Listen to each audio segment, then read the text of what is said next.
other kids too. It can be really difficult, we know, to talk to your kids about drugs, especially with everything that they see on social media these days. It's not easy to know everything that they are getting into and everything that they are hearing. So we're bringing in an expert this afternoon to offer some tips that might help with this. Joining us is Dr. Brad Schwall, the president and CEO at the Center for Integrative Counseling and Psychology. Dr. Schwall, thanks for being with us this afternoon. Thank you for having me. Let's talk about this talk, because this is a difficult one that a lot of parents have to have with their kids, and they have to have it, perhaps over and over again, especially as their kids, continue to age and meet new challenges in schools. I think that something that may have surprised some people in this particular situation is that we had the involvement of even middle school kids. I mean, these are really young kids that we're talking about here. And so it appears that that talk needs to happen pretty early on. Most definitely, and we never can assume that our child is immune from the risk of trying drugs, of experimenting, and then certainly the danger with fentanyl is the fact that the dosages are so powerful and the drugs that are laced with it so inconsistent, and so one pill can lead to death. And so yes, we must start at a young age and have a relationship, have structure that helps us to stay in tune with what is happening in our child's life. And for sure, that begins in those preteen years and on into middle school and for sure into high school. And again, Dr. Schwall, we have no idea, in some cases what our kids have, heard from other kids, or maybe some of the things that they've seen on social media. There's a lot of glorification of a lot of this stuff, or it's made to sound like it's really not that big of a deal. Everybody's doing it. What sorts of things do you recommend to people as far as being able to talk to their kids about this kind of stuff and to kind of break through some of that noise and to have credibility with their kids? Well, it does start beyond just the issue of drugs. There is such a stigma about mental health.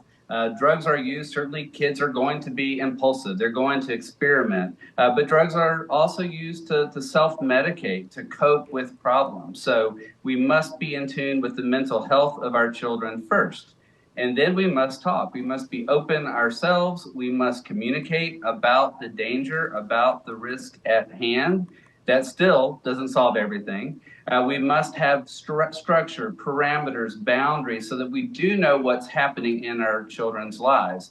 It is scary because teenagers, adolescents, naturally withdraw. They're individuating, and that is good and to be expected. But the danger comes when we are too removed from their lives and we aren't in tune with what is happening. That can lead to more risky behavior and us not being aware of what is happening. But it is difficult because kids, we can't control everything they do, but the more safeguards we put in place, the more awareness we have, I believe it does create layers of protection.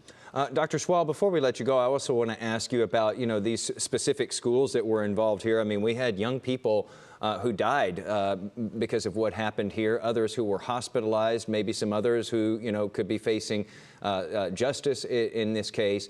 What do you recommend as far as people talking to their kids about, what has happened at their schools there, whether they knew these kids, personally or very closely or not? This can be an unsettling thing, something that, these kids don't experience every day. So it is an important opportunity to ask what they know, what they have heard. I appreciate what you said earlier. Sometimes behavior actions like this can be glorified, sadly. So make sure that that is not happening. Talk in detail, particularly with older adolescents, about what happened so that they can see how this does happen. That it doesn't matter whether the adolescent thinks they know the source. These drugs are dangerous and unpredictable. So emphasizing in these communities, in all of our communities, that risk that they are taking. And certainly, and I always share this, just the importance of looking at the overall well-being of our kids, the communities around them, and how we do talk about mental health every day with our kids. Because that lays a foundation. So this is an opportunity to talk about the danger, to talk about the risks, but I do think it's an opportunity to focus on our relationship with our kids, to build up as much a strong foundation for them as possible. Because again, this can happen to any of our kids at any given time. We never can believe that our kids are going to be immune. Some important words there. And of course, we're always thankful to have you on here with us talking about mental health as well. Brad Schwall, President and CEO at the Center for Integrative Counseling and Psychology. Thanks as always for being with us. Thank you.